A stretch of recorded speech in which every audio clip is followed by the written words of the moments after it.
That intro just gets you going on a Monday, everybody. Of course, I'm Tim Geddes, and I am joined today on this beautiful, illustrious, Kinda Funny Games Daily with making his first appearance on the show, in the studio, his first appearance in person in over 3 years. Yes. Imran, the Don Con. Howdy. Woo. Woo. It feels nostalgic in a weird way. It's weird to be nostalgic for a thing that's like a couple of years old. And also in a studio I've been in like recently as like 2 weeks ago. Yeah. Yeah. But like, so it's a weird thing. You know, the thing with Pavlov's dog is, you know that, right? Of like, he went upstairs and they started salivating because they knew like food was coming. Mm-hmm. I used to do games daily from the old studio, then walk over to the nearby mall and like get a sandwich and stuff like that. And like, I sat down here and I'm like, oh man, I could go for that sandwich right now. Like, the mall's nowhere near here. I'm not gonna walk over. Like, I could drive theoretically, but I'm not gonna do that. But like, it's still that same feeling of getting behind this desk and like, yeah, this is Games Daily. I still do the Games Daily thing after this. You deserve your sandwich. You know what I mean? I love that. I'm so happy to have you here today to talk about all of the video game news that you need to know. Of course, we do this live every weekday on twitch.tv/kindafunnygames and youtube.com/kindafunnygames. If you want to get it as a podcast, search your favorite podcast service for Kinda Funny Games Daily, and we'll be right there for you. If you want to get the show ad-free, though, and if you want to support the channel going above and beyond, you got to go to patreon.com/kindafunnygames, just like our Patreon producer, Delaney Twining, has done. We appreciate you so very, very much. Today's stories include Game Pass cannibalizing sales, a super dope Super Mario Brothers movie commercial, and more. We have some housekeeping for you. Huge news, everybody. Magic Mike's Last Dance in review is up right now. I know people have been clamoring, asking when is it going to exist? When is it going to happen? Well, hey, you can now watch or listen to that at your leisure on youtube.com/kindafunny. Is it an absolutely fantastic episode? Yes. Is it the deepest analysis of Magic Mike's Last Dance you're going to get in the world? Yes. Do you see pictures of Joey when she was young with a mullet? Yes. Yes, you do. And that is not a lie. So go check out that episode. And also, if you missed it, Barrett and I did a trailer breakdown of the second Zelda Tears of the Kingdom trailer from last week's Direct. You can check that out over on youtube.com/kindafunnygames. We go on for 50 minutes breaking down a bunch of crackpot theories that Barrett has. And I'm going to be honest with you, I believe him. I think he's on to something. What do you think, Imran? I think like, so I watched the entire 50 minutes. I just sat there like, I was like, oh, I'll watch for a few minutes. I'm going to skim around and be like that. But Barrett kept making very compelling, but also increasingly conspiratorial, like, theories. And I'm like, no, there's no way. Nintendo's not going to do that. And I'm like, yeah, maybe they might. They're hiding so much with this. And I think Barrett might be onto something, thinking, okay, they're clearly hiding something big. Yeah. Like a death in the family. You're gonna have to go check out that video, though. Today we're brought to you by Shady Raisin Honey, but I'll tell you all about that later. For now, let's begin with what is and forever will be the Roper Report. It's time for some news. We have 6 stories today. A baker's dozen. And normally the smoke goes off here, but we walked in today and something smelled a little burned, and I was like, that's not how that's supposed to smell, so we're going to put those guys on pause for a little bit. Story number 1, Dead Space was the best-selling new game in the U.S. in January 2023. This comes from Matt Purslow at IGN. I do appreciate that they even need to say new game, which is a funny thing talking about a remake, but I guess technically it is true. Yes. The latest figures from the MPD group revealed that Dead Space is the best-selling new video game in the U.S. in January. The well-received remake of the 2008 survival horror was kept away from the top spot by Call of Duty Modern Warfare 2. That's why they had to clarify, which enjoys its 4th consecutive month as the best-selling game in the U.S. Dead Space was joined in the top 20 bestsellers by 3 other new games. Fire Emblem Engage coming in at number 5, Forspoken at number 7, and One Piece Odyssey at number 9. While there were 4 new releases among the top 10, U.S. consumer spending on video game software, hardware, and accessories dropped year over year by 5%, according to NPD's Matt Piscatella. Not everything was down, however. The Last of Us Part 1, the PS5 remake of Naughty Dog's celebrated survival horror, saw a leap in chart position. I wonder why. It was fueled in part by the popularity of the new HBO show. It rose from number 36 to number 11. Yes, that's like a 90%, that's a pretty huge jump. That is absolutely wild. The full rankings for January 2023's top 20 best-selling premium games in the U.S. are, and I got to be honest with you, this list is weird to look at here, all right? Number one, and digital sales not included. That's an important thing to know. Digital sales are not included for certain games. Okay. So for most of these, yes. For Fire Emblem Engage, Mario Kart, Nintendo. Pretty much ones. Nintendo. Yes. Yeah. So Call of Duty, Modern Warfare 2 at number 1. Number 2, Dead Space. Number 3, Madden. Number 4, FIFA. Number 5, Fire Emblem. Number 6, Elden Ring. Number 7, Forspoken. 8, God of War Ragnarok. 9, One Piece Odyssey. 10, Pokemon Scarlet and Violet, which we'll talk about that a little bit more. Like, it surprised me. That's a pretty, I would say, significant drop in a month to month there. But hey, digital sales not included. Right. Last of Us Part 1 coming in at 11. Sonic Frontiers, bless, what's up, at number 12. Monster Hunter Rise. Mario Kart 8 continues to dominate at number 14. Minecraft at 15. Need for Speed Unbound at 16. Shout out to the EA. Getting it right there a little bit. Just Dance 2023 at 17. And NBA 2K23 at 18. Marvel Spider-Man Miles Morales at 19. NHL 23 at 20. Imran, what picture does this paint for you? So one, it paints that January is kind of a weak month to launch a new game. Or, like, not weak.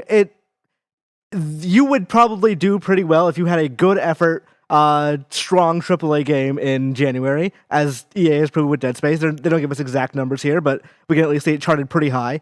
For me, the story here is Forspoken. Like, Forspoken, obviously a console exclusive, so it's not going to dominate the charts, unlike Dead Space, which is on multiple consoles and platforms. But also, Fire Emblem Engage is a console exclusive that did better, and did better on one console, did better on, like, with roughly the same audience, I would say, of, like, people who kind of like JRPG anime sort of thing. I think that thing has, for the amount of money Square put on it, or put towards it, I think it just did not do well. I think, for me, the overall picture for January is, if you're gonna put out a good game, make sure that, like, it is a critically reviewed great game, and that's going to drive sales more than, like, a high marketing budget. Yeah, I mean, it is, I think, very interesting to look at the critical reception of some of the newer games that came out this month, and how high they are on the charts here. And looking at Fire Emblem Engage, which did review really well, Fire Emblem has seen a major resurgence. I don't even know if resurgence is the right word. Like, for the last decade at this point, the West has shown a lot of love to Fire Emblem. Since Awakening, really, on the 3DS was kind of the major breakthrough moment for it. There was a couple games before in America, but they were much smaller titles. Awakening kind of made Fire Emblem a household Nintendo IP. And Three Houses sold about 3 million copies, I think, in the first year, and more or less life to date. Which is incredible. Yeah, that's incredible for that series.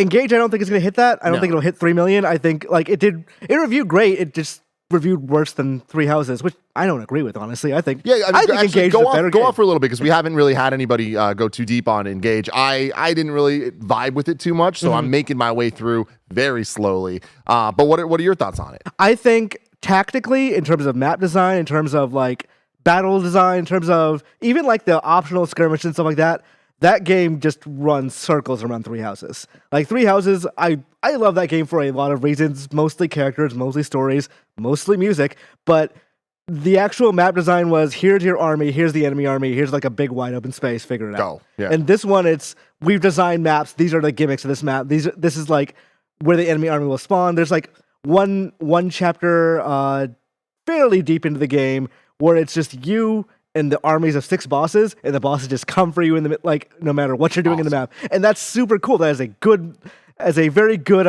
harkening back to them, because it's the anniversary game, starting back to old Fire Emblem maps in a really cool way. The story is paper thin. Yeah. Like, paper thin to the point where the last 5 chapters or so, they really decide, oh, we're really going to put the story in, and there's a lot more story at the end. Not all of it's good, but it is, like, a lot of it. And I think if you took the Three Houses writers and the Engage gameplay people and put them together, you would have probably the best Fire Emblem game in ages. But I think a lot of people came to this one looking for story, which just does not have, and I can kind of understand the 6s and stuff like that for that. But if it were me, I would give this game, like, a solid 8. Like, tactically, I put 60 hours in this game and loved almost every minute of it. Yeah, the story is the thing for me where when it comes to Fire Emblem, like I love the gameplay so much, but it needs to be backed up with characters that I am invested in. And that's why the permadeath means so much, where it's like, I want to stress. I want to care so much about losing a character that it matters to me. Then I will reset the game, that I'm not going to play casual mode, that I'm into this. And I feel like with Engage, with so far where I'm at, I'm like, it feels like the anniversary game. It does feel like a greatest hits as opposed to trying to do its own thing and tell a new story. And that's always been my favorite thing, is the political intrigue and drama of the Three Houses having the Three Houses, or even like Path of Radiance, which is my favorite of the Fire Emblem games. Like the racism in that game, the way that they deal with the different groups, I think is so well done, and it makes you care, and it makes the tactical gameplay feel backed up by meaning something, not just like, oh, these are units that are expendable. It's like, no, these are people that I am invested in. So like there's the emblems in that game where like they're the old Fire Emblem characters. Like you have Ike, you have Micaiah, and like you go to they have certain stages where you max out their bond, and when you go to them, they like explain what happened in that stage for you. And you go to it's like, this story is way more interesting than what I'm doing. I would have loved to go back and do like Ike versus Micaiah, where he's trying to save her life by like defeating her army, but she needs to dispel a curse. And like, that's actually way cooler than what's actually happening. And I understand. I think maybe they thought Three Houses like broke the audience brain a little bit by introducing like actual politics and gray situations into the Western audience, but it didn't. I think it raised the bar a little bit, and Gage doesn't meet that bar quite enough. But coming in number 5, though, impressive for a franchise like Fire Emblem that, again, is never going to be expected to be number 1 on a list like this. And even in a January month that, the number 1 is Modern Warfare 2, number 3 and 4, Madden and FIFA. It's kind of like, all right, cool. This is not a down month, but just kind of like, it is what it is, right? Yeah. But to look at Pokemon Scarlet and Violet coming in at number 10, I am a little surprised by that, especially in the last couple weeks covering Nintendo's financials that they put out with how incredibly well Scarlet and Violet sold, and we know that this much of a drop off, I'm a little surprised, but again, it doesn't count digital. Do you think that is the defining factor here? So Nintendo said in their most recent quarterly earnings that Pokemon Scarlet and Violet did better digital than any previous Pokemon game, period. So we can assume that there's like a pretty significant portion of people that did buy that game digitally. I would also say, like, January sales are weird because you have to assume anyone who really wanted a game that did not come out in January probably bought it in December. Or if they bought a console for a game, they bought that console with the game. Pokemon is going to be one of those games that probably you buy a console with. So I could see a physical drop-off very easily for that game. I could also see, like, if you include digital sales, probably closer to, like, 6, 7, maybe closer to 5. But, like, they were saying 20 million in December. That's, even if that's a huge drop off at 10, they're probably like, I would not be shocked if it was one of the higher things this month. Oh yeah, for sure. Any other things you want to note here? Mario Kart 8 still hanging on, which is very funny. Good for One Piece Odyssey to be like top 10 is for an anime game from Bandai Namco, which usually do not rank that high. Like, you would get the Dragon Balls up there. You would maybe get a My Hero Academia if those games were any good, maybe. But you usually don't see One Piece that high. And it probably could have been higher if One Piece is a bigger series in America. It's not, but this game was, again, fairly well acclaimed in reviews, like 7s and 8s for a, again, anime game. That makes it, I think, one of the bigger successes from Bandai Namco that's not from software in the last year, which is good. Good for them. Like a game that's only with Japanese voice acting and stuff like that. Like, that's pretty impressive. Just a lot of people, Imran, wanted to come aboard and bring along their hopes and dreams, and that's just what I love. I love seeing that. I kind of wonder, like, so The Last of Us did better this month, obviously because of the TV show, which is, when you think about it, very smart of them to put that remake out like months before, so it could just pick that bump up later. I wonder if the Netflix series of One Piece, let's say that's not a huge fucking mess, which it probably will be, but let's say it's not. Let's say it is actually incredibly popular. Would that like start picking up the games like One Piece Odyssey and such? I doubt it, because I think that like the games based on anime it's like such a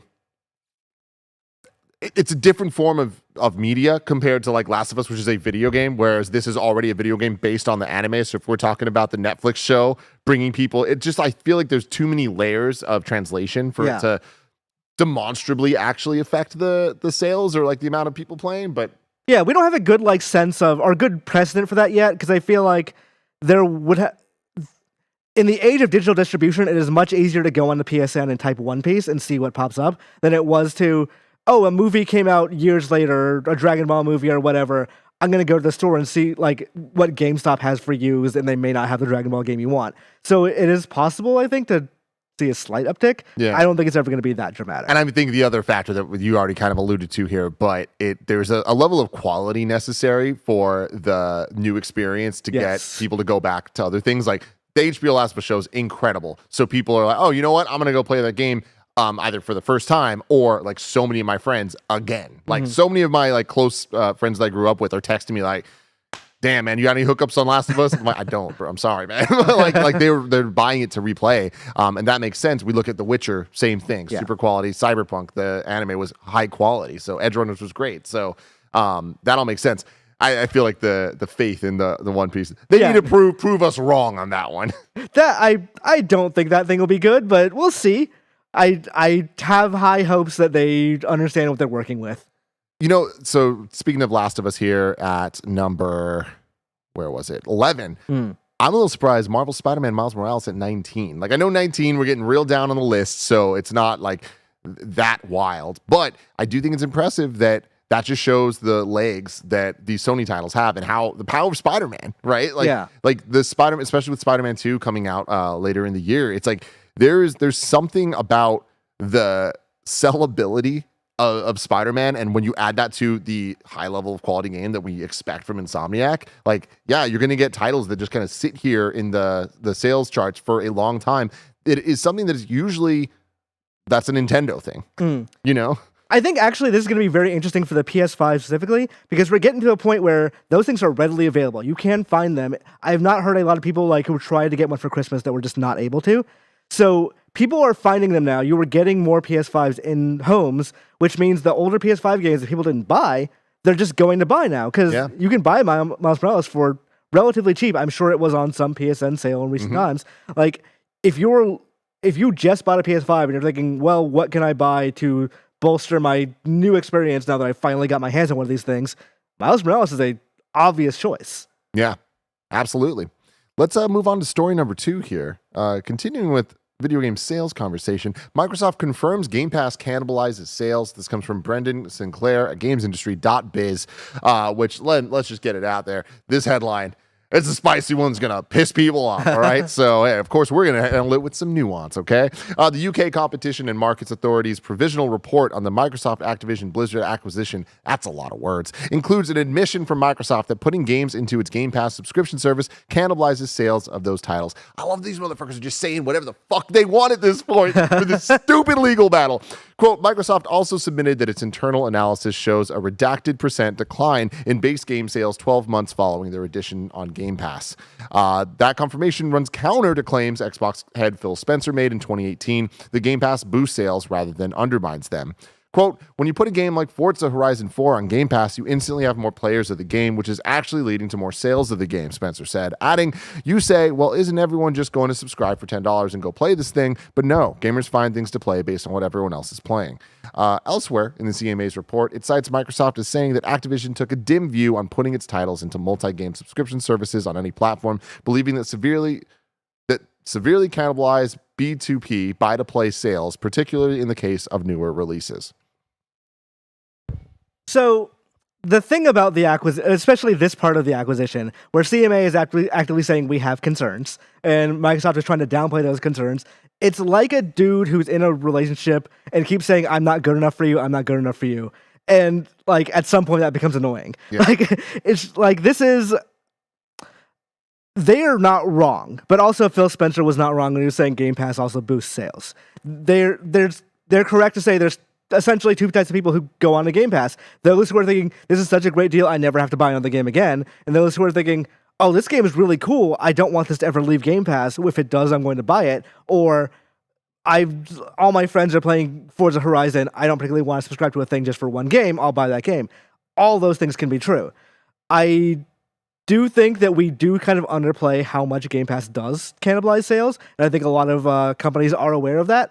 There are publishers out there who their marketing strategy assumes they will just sell games for X amount of months, then they will take the Game Pass deal and take that money because the game is done selling. Because at that point, once it's on Game Pass, it's never going to sell again. People are going to pay the $10, and Microsoft's going to hand over the check to the publisher, and bingo bango, that's the life cycle of that game. I think for Microsoft specifically is a different calculation for them, because they are getting money directly. This is their first party product. This is their first party service. They have a different calculation in terms of MAUs and how those like affect what they're willing to put into something and how much money they're willing to put into something. For third parties, the calculation is different, and they're far more worried about the cannibalization sales. So I think this is probably a thing they wanted to avoid admitting, because it does look bad in terms of getting Game Pass deals. But for for Microsoft themselves, it does not matter that much. It can cannibalize all the sales of Halo, period. As long as they're getting those Game Pass numbers up, that's the main thing they're looking for right now. Yeah. No, absolutely. And we've said this a million times now, but like, we're not supposed to be getting this information, right, hearing any of this. Like, these things are being said to fight a war that we have no part in. Yeah. And we just get to sit here and kind of talk about it all. I think that there's a lot of important things to bring up here. One being that, like you said, these don't necessarily contradict each other, especially given the fact that we're talking about Forza Horizon 4, 2018 claims from Phil over there. It's like things change in a couple of years. Like, I don't know if you guys knew, but there was some crazy stuff that happened after 2018. And I think that looking at this, it's like talking about there's a redacted % decline in base sales. We don't know what that is. It could be so small, and they could just be using that as an argument against the Sony side of things, with how Sony's coming at them.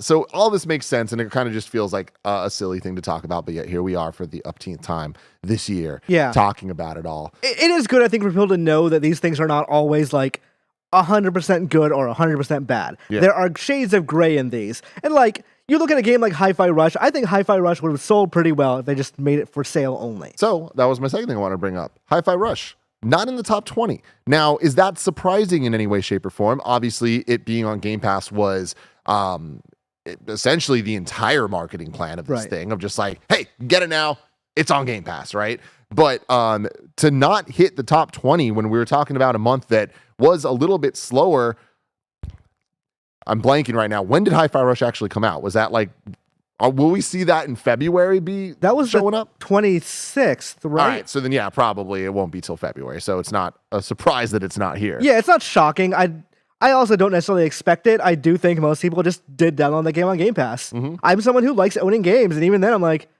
I'm just downloading on Game Pass. Like, there were times where I got codes for games, and I was like, I don't need this code. I will just download the game on Game Pass. Because that is just, it's more convenient. It is also, people think I'm subscribing to this thing anyway. I'm just, might as well get the money out of it that I'm paying into it. Like, it is. It did so well on Steam too, though, for like the first week. But yeah, like, who knows if that was enough to really break into anything on top of Xbox Game Pass stuff, right? Yeah, like Steam sales are probably a decent contingent. I don't think it's probably enough to break in maybe the top 20, probably not the top 10.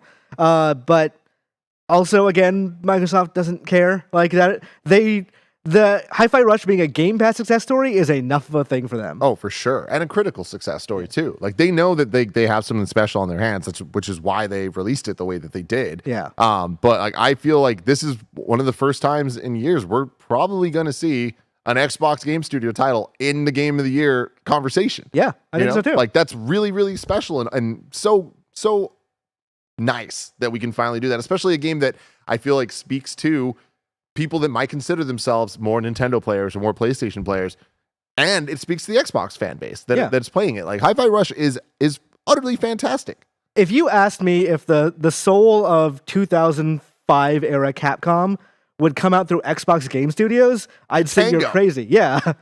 Like, I get, like, the through line makes sense. Like, you have Mikami going over to doing his own thing, and then people who like grew up on those games, going to work for the people who made those games back in the day, and making games that were like the Capcom 5 and the Beautiful Joe, like that sort of thing. And that excites me that there are people who are. I say this as somebody in game development, so I don't know why I'm thinking of it like aspirationally. People who are like me, going and making video games that were like what they grew up with and loved when they were teenagers. Yeah, absolutely, man. It's I'm still like a little over halfway through, and I'm just having a damn blast. Then I don't want it to end, Imran. It gets better as it goes. That's the best thing about it. Yeah. Literally every single hour is better than the last. Yeah. I've never experienced a game quite like that. I will warn you, Tim. Yeah. There will be a post Hi-Fi Rush depression. Oh, and no. that's where I've been the last couple of weeks, where I'm like, nothing's hitting for me right now, and it's because nothing is Hi-Fi Rush.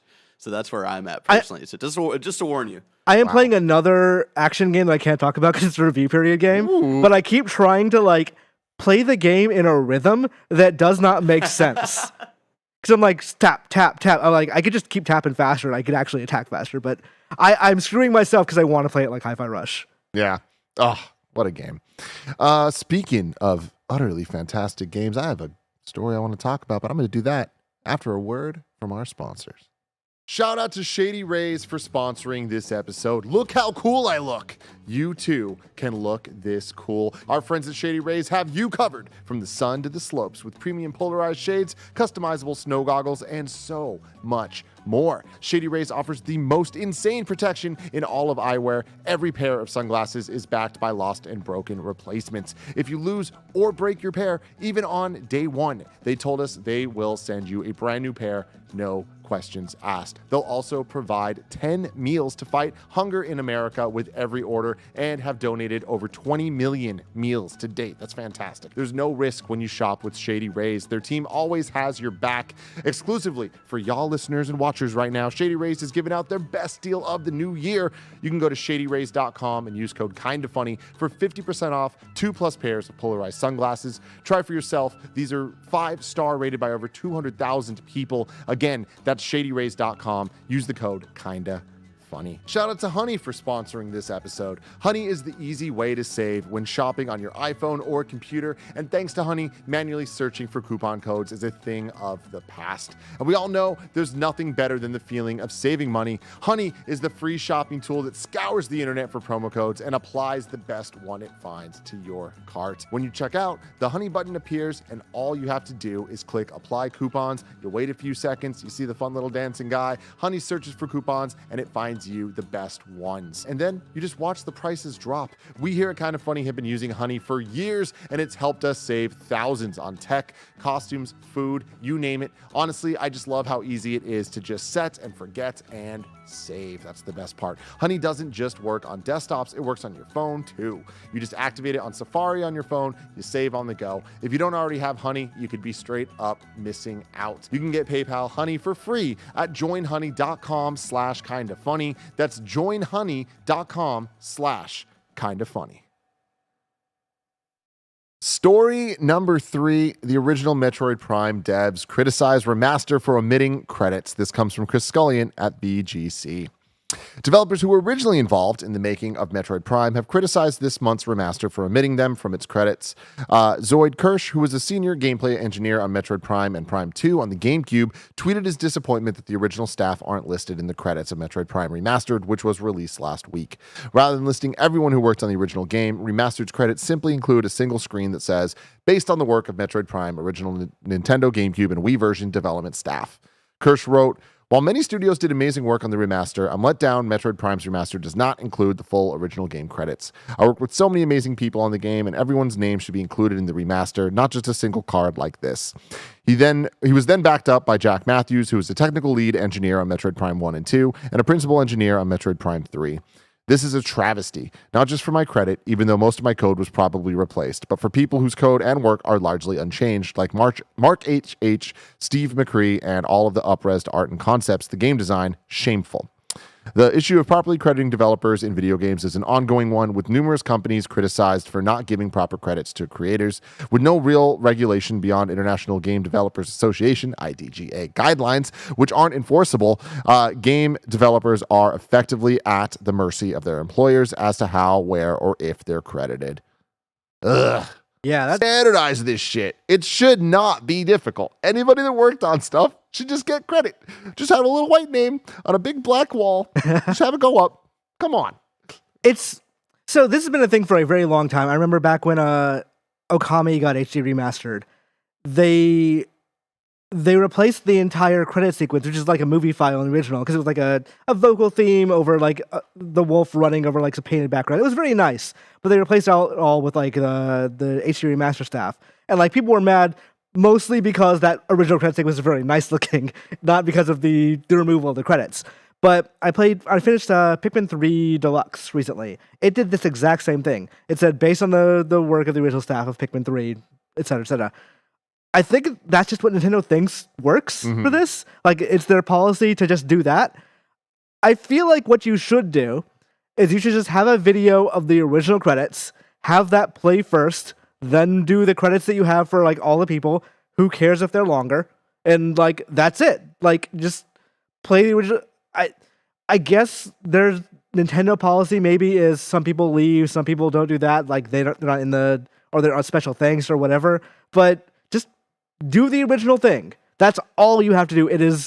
I could do that in less than an afternoon of adding, like, taping those credits and inserting them into the thing. Yeah, man, I maybe I'm being a little too optimistic about this, but I do think that this is going to change, and I wouldn't be surprised if maybe not the next remaster, but I do think that within a couple, there's going to be a shift of people hearing these stories and being like, oh, hey, this is bad.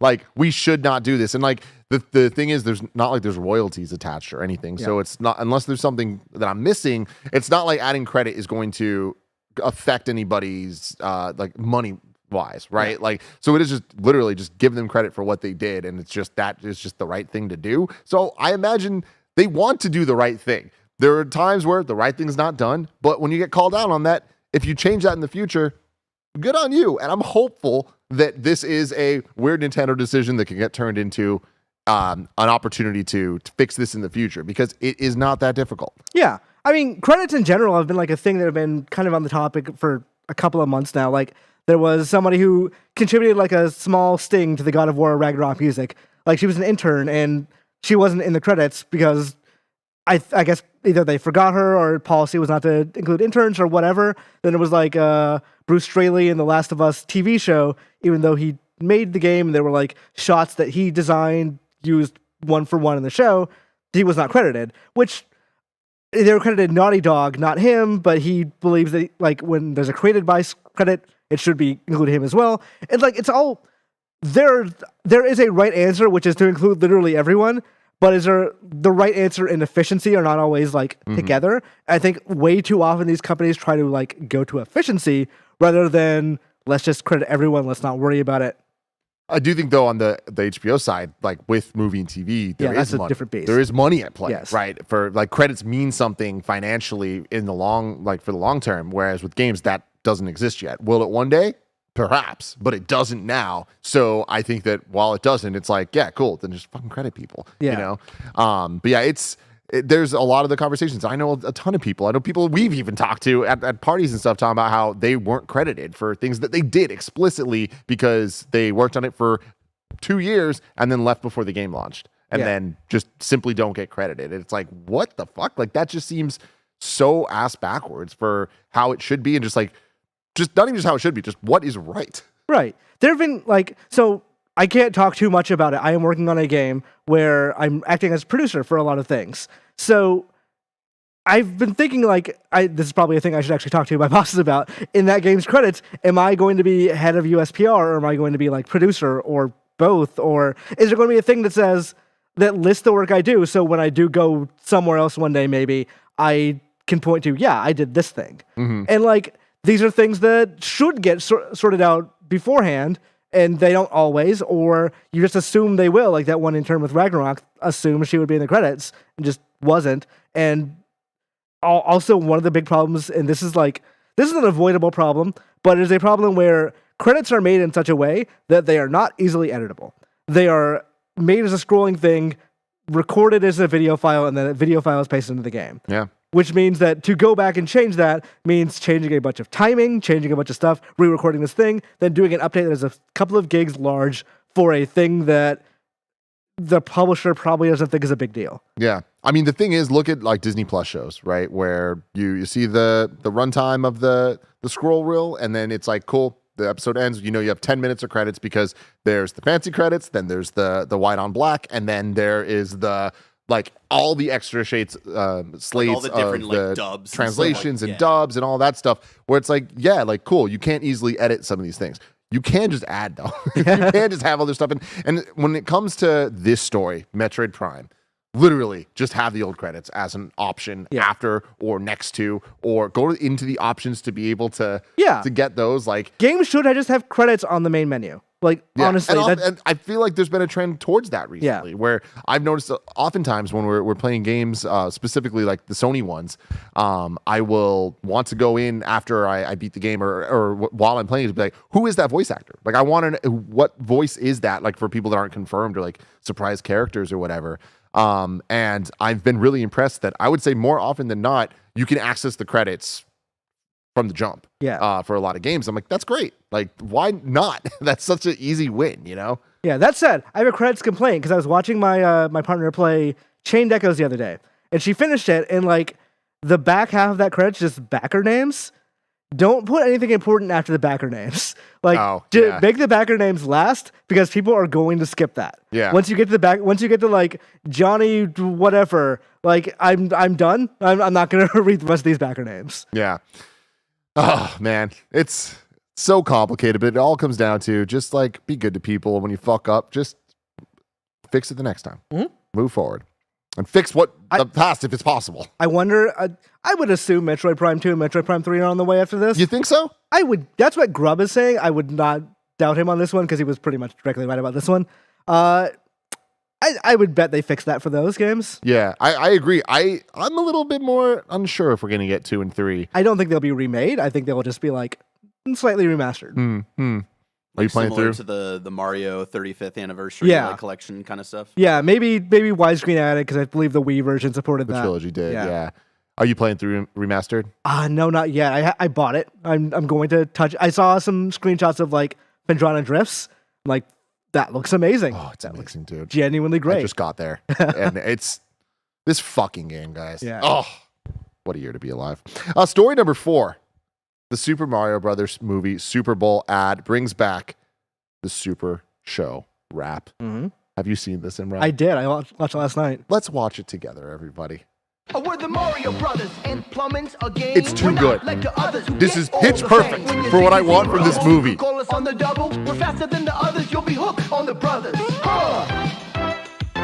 Thank you, Super Mario Bros. It seems like the only thing you haven't drained is my bank account. For super service, call or text Super Mario Bros. Plumbing today at 92955-MARIO. Or reach us on the World Wide Web at smbplumbing.com. Barrett, can you go to the website, smbplumbing.com? Because it's a real website that you can go to and just click around and look up at a bunch of fun Mario lore. And I love how much they're like connecting the games to this world that they're setting up for the movie. Yeah. Where it's like, it's clearly like based on the Wrecking Crew game. Yeah, because like there's a testimonial from Spike who gives it a 1 star. It's so good. And then go to the top right, Barrett, and click on the phone number.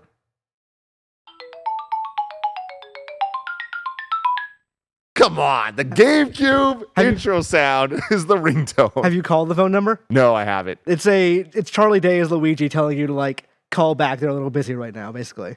It's just great, man. I love this. I love that so far the amount of love and care and reverence for Nintendo and Mario that we've seen in the trailers and in all the promotional stuff. I'm just so impressed. Like I've been week to week blown away by Last of Us and absolutely loving how they're adapting it. And we were all so hesitant about the Mario movie for a lot of good reasons, bad reasons, whatever it was.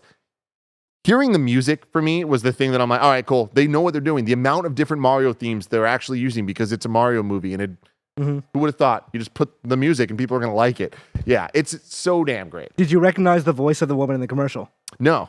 It's the woman who played Princess Peach in Princess Toadstool in the cartoon. Holy shit. That is incredible. I would wake up. I never watched the Super Show, like besides just like clips on the internet and stuff, because that was 80s, right?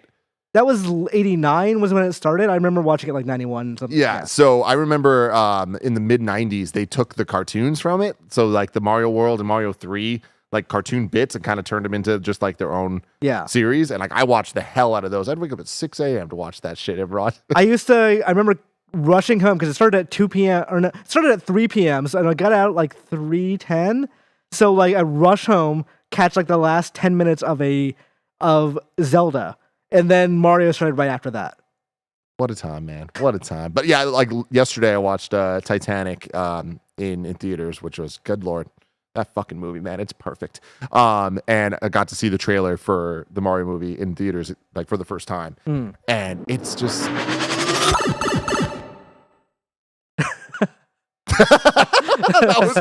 that was so intense. It sounded like we were fucking getting warped through reality.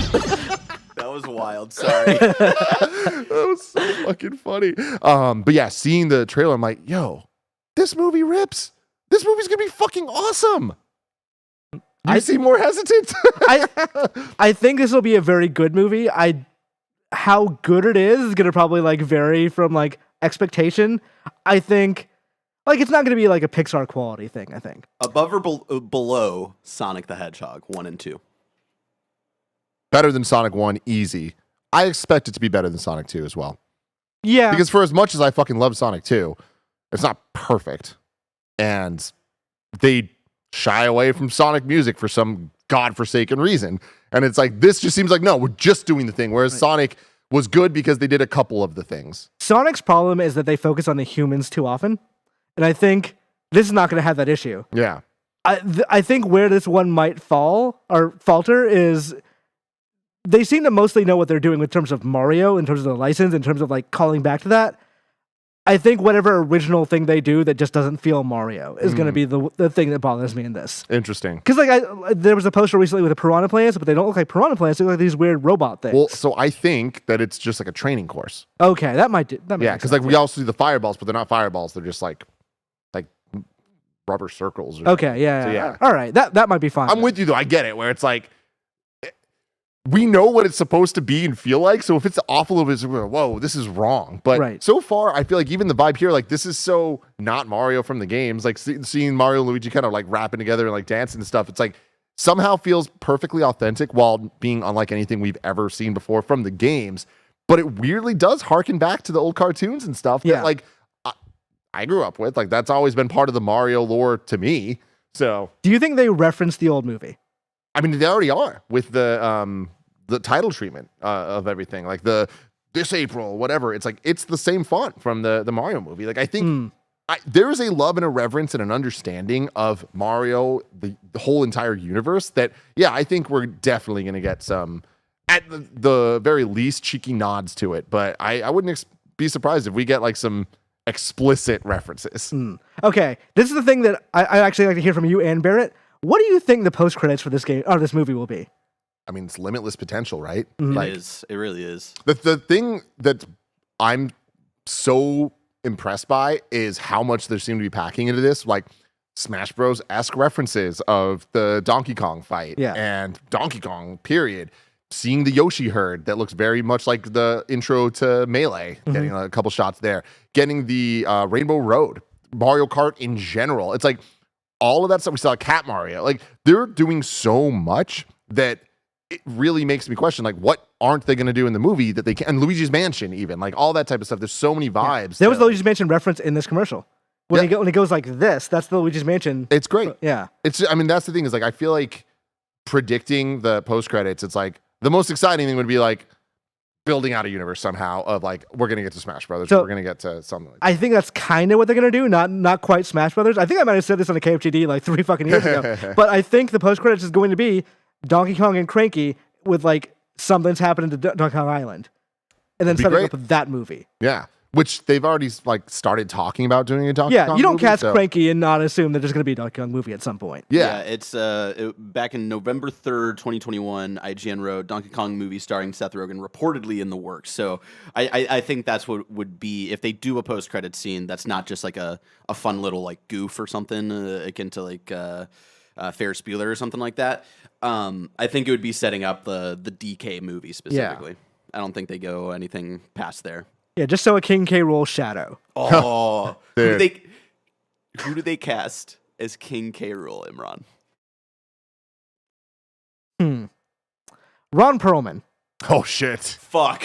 Okay. Goddamn, you just nailed that shit. Holy God, that was awesome. That is so funny. Now, I'm gonna tell you something that's gonna hurt you. All right, you're not gonna be able to stop thinking about this, and it's gonna break you for the rest of your life. Blessing has a theory of how they can ruin this franchise. Oh no. What if the post credits was them introducing another Mario brother? Oh no. Like not a Wario and not a like No. Another Mario. no, because brother. I feel like you have Miyamoto with, like standing there I like know. Illumination going like, no, you can't do this.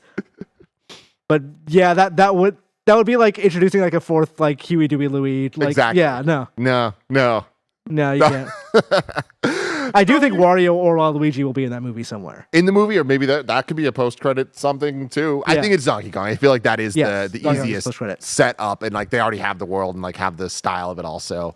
A lot of I'm so excited for people this. sharing love for Ron Funches in the chat for King K. Rool. I think if you're going to cast Ron Funches, he should be K. Lumsey from DK64. He's the really big alligator that's imprisoned because he doesn't want to fight the Kongs. Now here's the thing, everybody.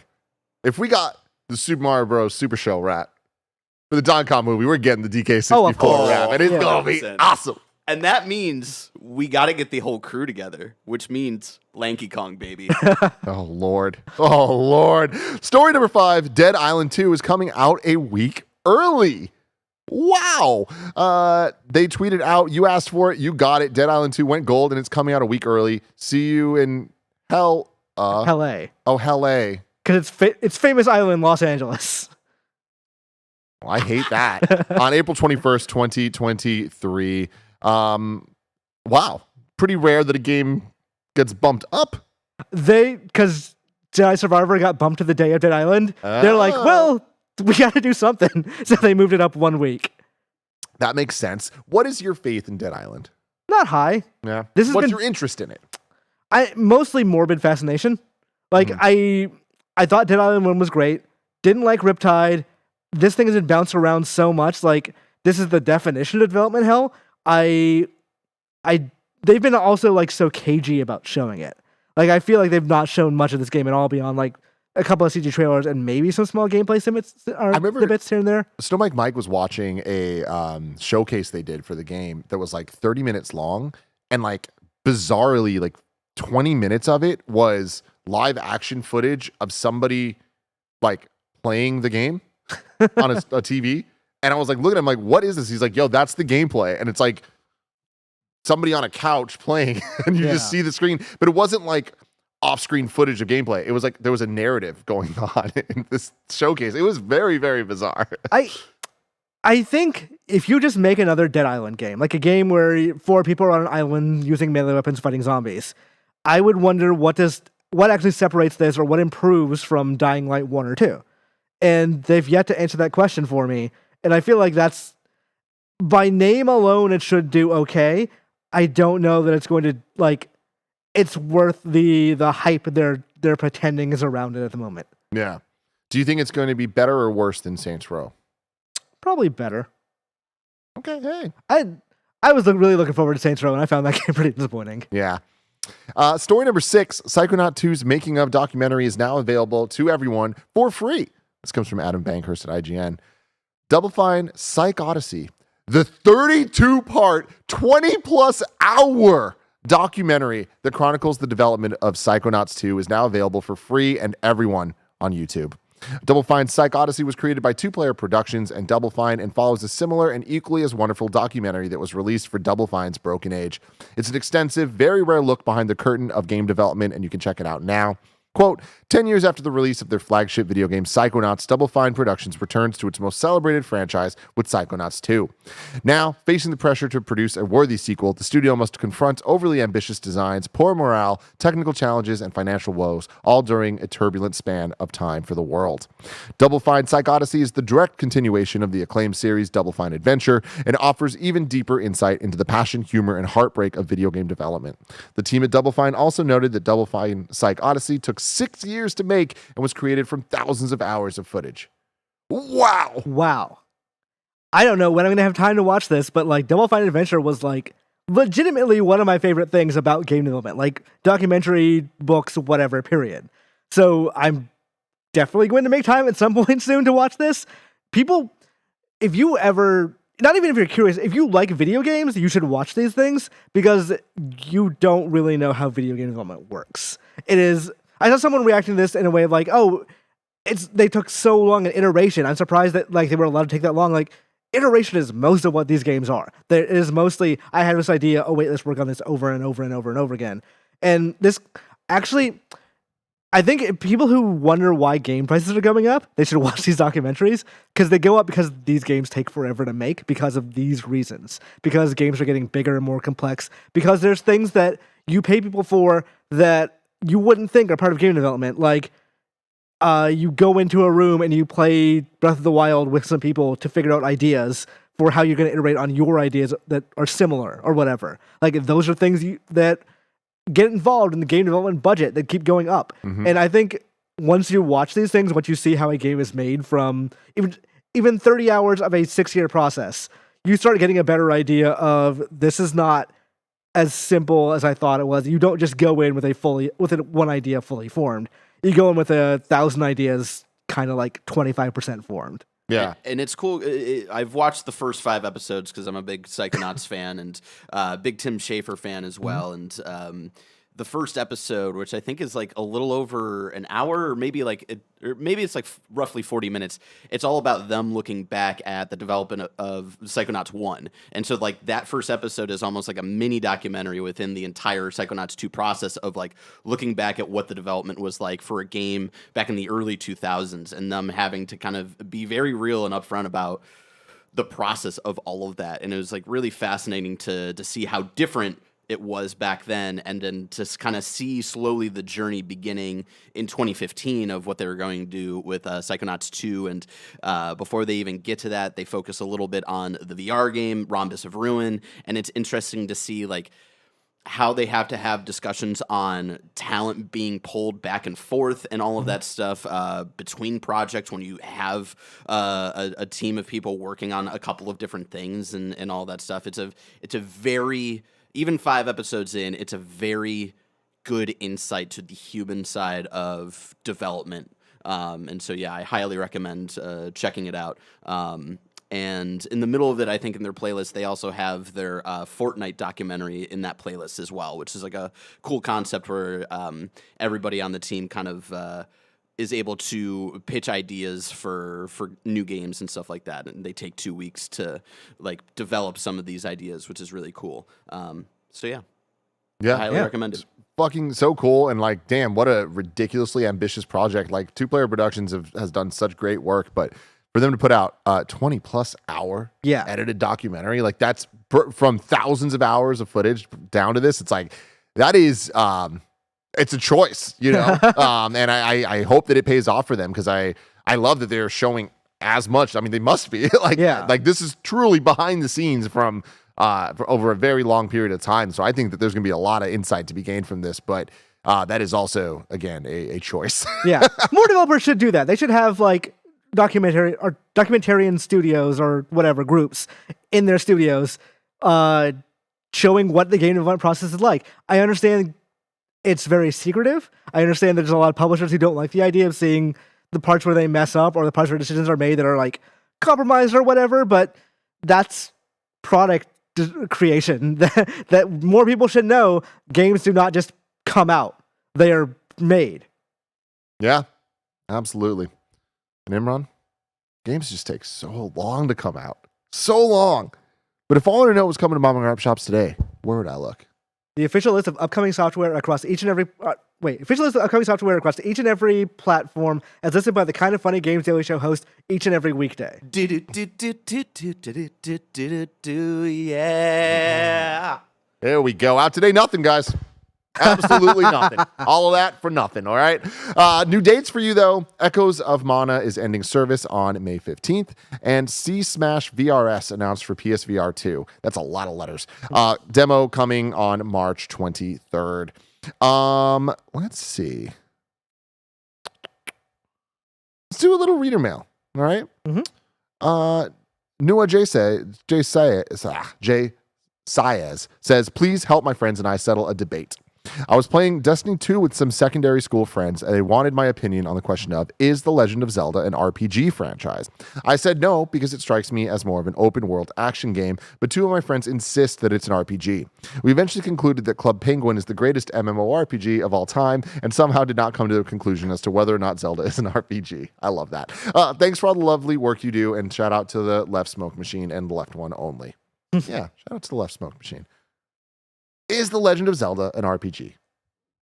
Genres are bullshit. I'm right there with you. It's like the actual answer. Maybe. I think you have to start by defining what an RPG is, which is more difficult. Is an RPG literally a role-playing game?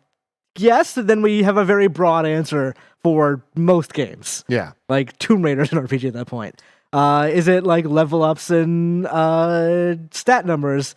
Then no, but then Call of Duty is. Yeah. Like there are ways that you can get Legend of Zelda as an RPG, but it's defining RPG in such a way that makes it that you define it as Legend of Zelda essentially. Yeah, for sure. And I mean, there's so many elements that are quote unquote uniquely Zelda that it is kind of its own thing. But I will say that I have never thought of The Legend of Zelda as an RPG. I have always thought of it as an action RPG. I do think that certain iterations in the franchise are a little more RPG-esque, Adventures of Link, I would say. But that one also is a little more action-based than the others. But like, I feel like I would call the original Legend of Zelda an action RPG.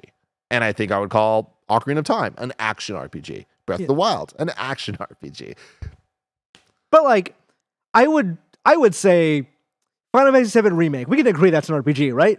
I would say that's more of an action game than Zelda is. But like, you also get an instance battles and not necessarily like free roaming ones. But even then, so I would say that Final Fantasy, and again, genres are stupid. So it's like trying to fit things into buckets is silly, but just for the sake of conversation, like I look at Final Fantasy VII, Final Fantasy VII Remake, any of that as RPGs. Might have a little action flair to it, but they're RPGs. Kingdom Hearts, I would say, action RPG. They have a lot of RPG elements there. But like, I feel like there's something about the combat that is more one-to-one. Like, I hit a button, a sword swang that both Zelda and Kingdom Hearts have. That to me is, when I hear action RPG or when I think of those two games, that's the genre that pops into my mind. Yeah. Nintendo own, they say action adventure for Zelda. Do I actually have that page open? Because I was reserving that game recently. No, I closed that one page. Great. But they do refer to Zelda as action RPG, specifically Breath of the Wild. I think overhead action is what they call the non-3D ones. So they don't use the term RPG, but I think they only use that for like Xenoblade specifically and games like that. Yeah. Which makes sense. Like, I feel like RPG can be a turnoff to people that don't want that, you know? And Zelda could be something different that is a bit more mainstream than... And again, Zelda's never been the most mainstream franchise. The Switch has changed that to the point of how well it sells and the adoption rate of Breath of the Wild specifically. But even seeing the success of Link's Awakening and the ports of Skyward Sword, like, I feel like Nintendo understands that it has something with Zelda, and obviously Zelda is one of the most iconic gaming brands of all time. So it's like, I feel like we're finally at a point where all that's meeting together, and Nintendo doesn't want to alienate anybody. And I do think that the letters RPG are very specifically speaking to a group. Yeah. I want to look up something real quick. I wonder, have they ever referred to Starfield as an RPG? Not Nintendo, obviously, Bethesda. Yeah, they must have, right? Like, because I feel like the phrase, like, Bethesda's next open world RPG, like, they call it a role-playing game directly. So like, I can see why Nintendo gets a little iffy about that, but I also think they like the idea of genres being named to their games. So like, Zelda like is a thing. Yeah. And when you ask, for me, the genre is, for a Zelda game, is you go to dungeons, you have a new weapon or item in X dungeon or whatever. And Breath of the Wild kind of breaks that genre anyway. But like, it's not that Zelda's an RPG, it's that Beyond Good and Evil is a Zelda-like. Yeah. I'm with you on that. Yeah. Now it's time for You're Wrong, where you can go to kindoffunny.com/you're wrong and let us know what we got wrong as we got it wrong. Nano adds a little context here regarding Barrett's points on Hi-Fi Rush selling well on Steam. It was reported that it sold better than Forspoken on Steam, coming in at number 8 on that week's game charts on Steam, while Forspoken came in at number 10. So that is, I think, important context for like looking at the sales numbers of what's actually possible, even of where Hi-Fi Rush might end up hitting next month. It's also a cheaper game too, so that might affect it in ways. Nano Webby is not the fourth of Huey, Dewey, and Louie. She is her own separate character. And she's better than them. Yes. Watch the new DuckTales. Woo.